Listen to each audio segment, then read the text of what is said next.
नमस्कार दोस्तों, महाभारत काल अर्थात द्वापर युग में हनुमान जी की उपस्थित और उनके पराक्रम का वर्णन मिलता है। आओ जानते हैं हनुमान जी के कुछ प्रमुख पराक्रम के बारे में। पहला, पौंड्रक की नगरी को उजाड़ना।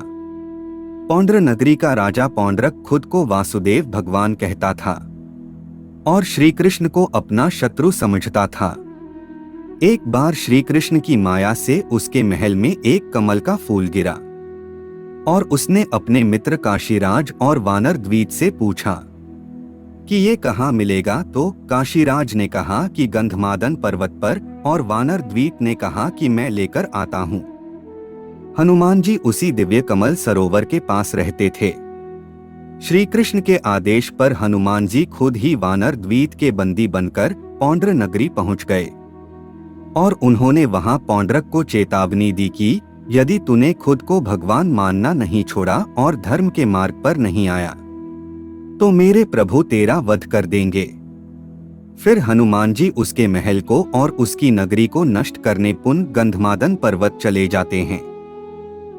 बाद में बलराम जी वानर द्वीप का और श्री कृष्ण पौंड्रक का वध कर देते हैं। दूसरा, भीम का घमंड किया चूर। एक बार द्रौपदी के कहने पर भीम गंधमादन पर्वत के उस कमल सरोवर के पास पहुंच गया था जहां हनुमान जी रहते थे। हनुमान जी रास्ते में लेटे थे तो भीम ने उन्हें वहां से हटने का कहा। तब हनुमान जी ने कहा कि तुम तो बलशाली हो, तो तुम खुद ही मेरी पूंछ हटाकर अपना मार्ग बना लो। परंतु भीम उनकी पूंछ हिला भी नहीं पाया। बाद में भीम को जब यह पता चला कि वे तो पवनपुत्र हनुमान हैं, तो उन्होंने उनसे क्षमा मांगी। तीसरा, अर्जुन का घमंड किया चूर। इसी तरह एक बार अर्जुन को नदी पार करना थी तो उसने अपनी धनुर्विद्या से बाणों का एक सेतु बनाया और रथ सहित नदी पार की। नदी से उसे पर उसकी हनुमान जी से भेंट हुई। उनसे हनुमान जी से कहा कि भगवान राम यदि इतने ही बड़े धनुर्धारी थे तो मेरे जैसे बाणों का पुल बना सकते थे। तब हनुमान जी ने कहा कि उसे काल में मुझसे भी शक्तिशाली वानर होते थे। यह बाणों का सेतु उनके भार से ढह जाता और तुम्हारा बाणों का सेतु तो मेरा ही भार सहन नहीं कर सकता। अर्जुन कहता है कि यदि तुम्हारे चलने से मेरे बाणों का सेतु टूट गया तो मैं खुद को सर्वश्रेष्ठ धनुर्धर मानना छोड़ दूंगा। तब हनुमान जी उसे सेतु पर अपना एक ही पग रखते हैं कि तभी सेतु टूट जाता है। चौथा, बलराम जी के घमंड किया था चूर। बलराम जी ने जब विशालकाय वानर द्वीप को अपनी एक ही मुक्के से मार दिया था तो उन्हें अपने बल पर घमंड हो चला था। तब श्री कृष्ण के आदेश पर हनुमान जी द्वारिका की वाटिका में घुस गए और वहां फल खाकर उत्पात मचाने लगे।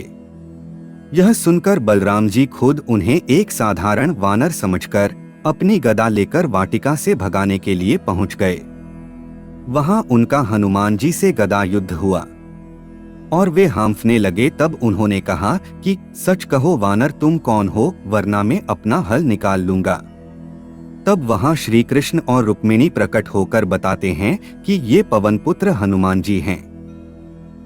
इसी तरह हनुमान जी ने गरुड़ देव और सुदर्शन चक्र का भी अभिमान तोड़ दिया था।